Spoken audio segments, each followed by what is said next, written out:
사사기 19장 1절에서 15절까지 우리 한 목소리로 함께 봉독합니다.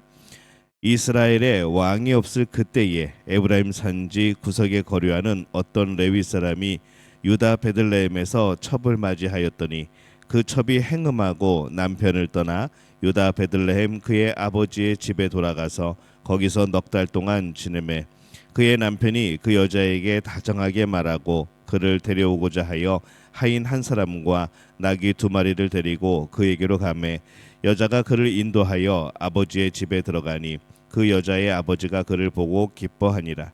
그의 장인 곧 그 여자의 아버지가 그를 머물게 하매 그가 3일 동안 그와 함께 머물며 먹고 마시며 거기서 유숙하다가 넷째 날 아침에 일찍 일어나 떠나고자 하매 그 여자의 아버지가 그의 사위에게 이르되 떡을 조금 먹고 그대의 기력을 돋은 후에 그대의 길을 가라 하니라.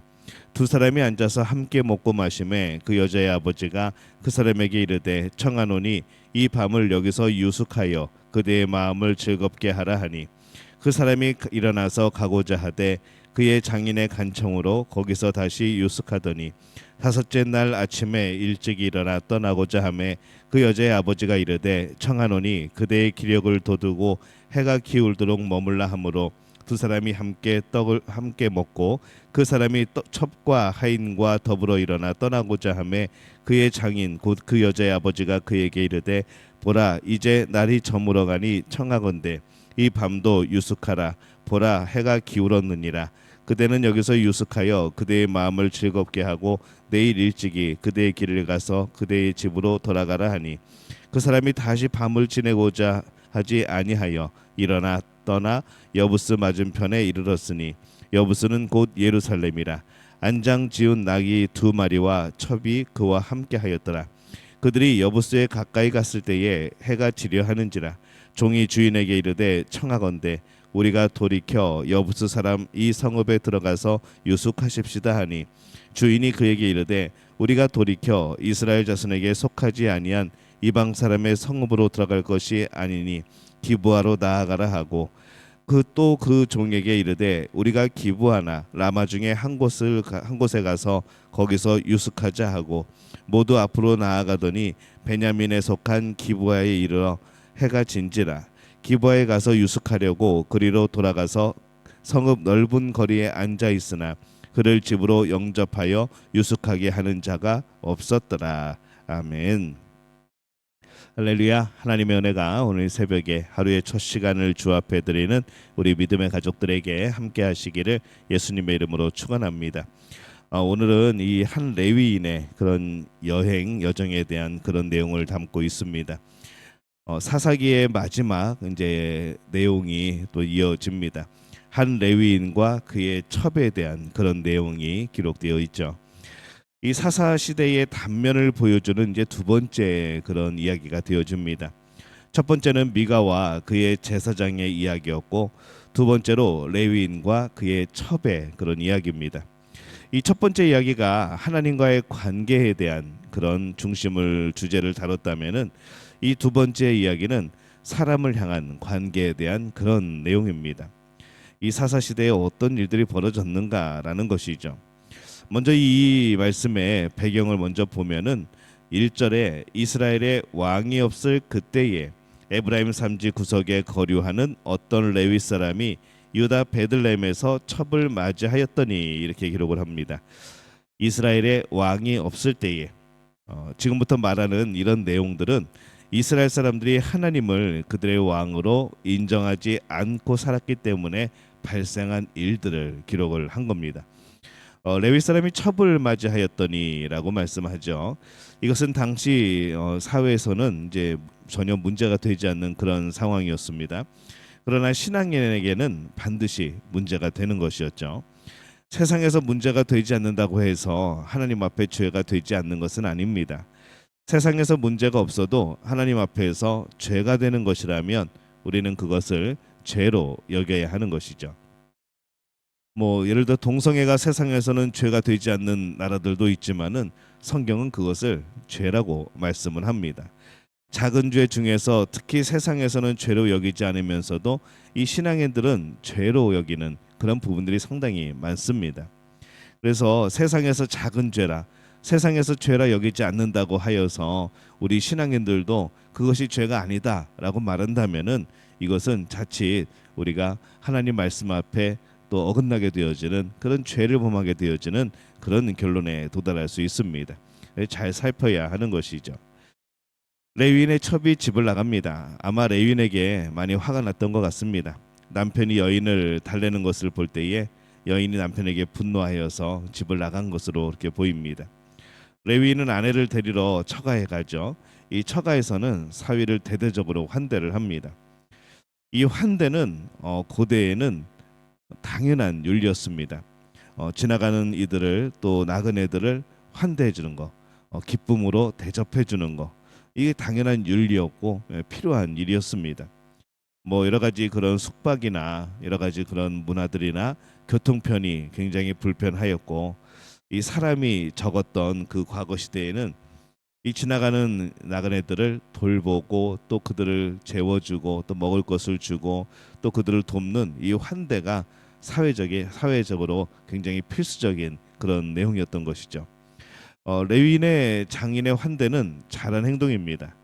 그런데 문제는 그런 환대가 가족 관계에 머물러서는 안 된다는 것이죠. 가족을 환대하는 것이 모든 환대의 기본입니다.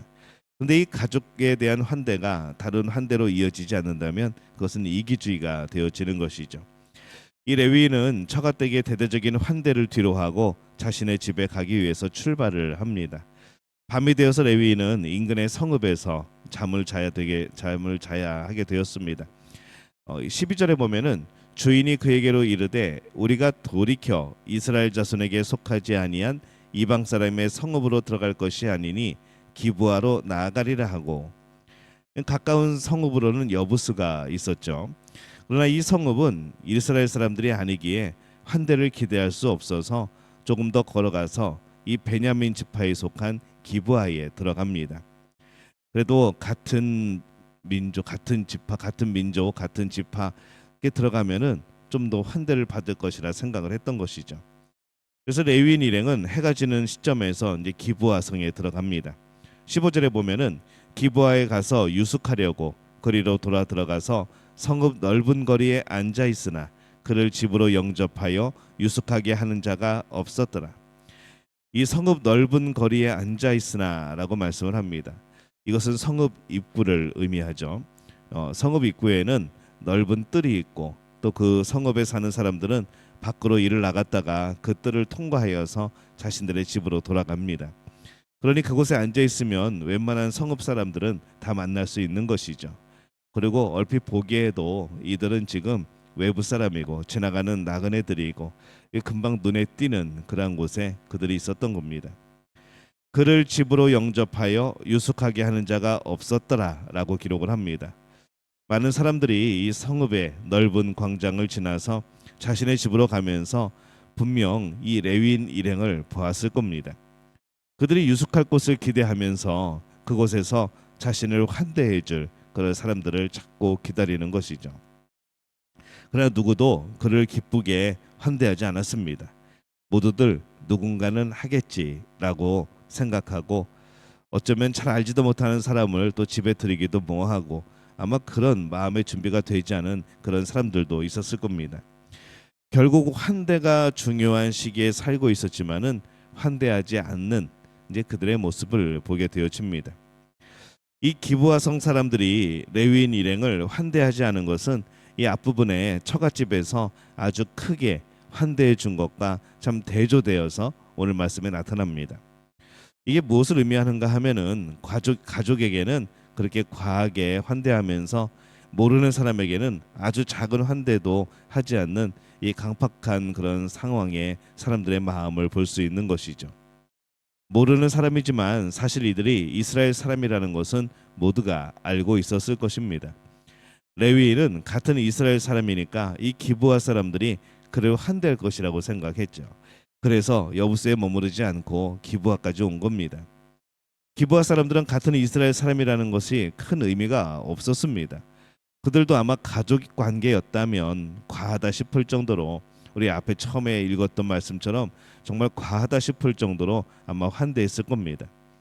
그러나 이 같은 하나님의 백성이라는 측면이 이들 사이에서는 벌써 중요하지 않았던 것이죠. 지나가는 나그네를 대접하는 거, 이 레위인을 대접하는 거, 이것은 같은 하나님의 백성이라는 측면에서 굉장히 중요한 부분이었습니다.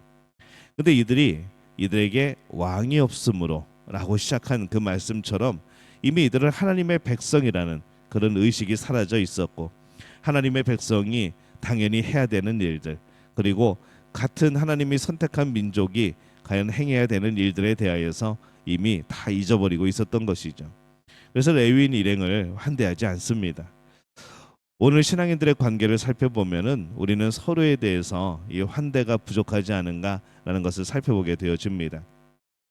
때로는 세상을 향해서는 환대하고 관대한 것처럼 보이지만은 오히려 이 같은 신앙인을 향해서는 관대하고 또 그런 환대해 주는 것을 조금 부족하게 보여주는 우리가 아닌가라는 생각이 드는 것이죠.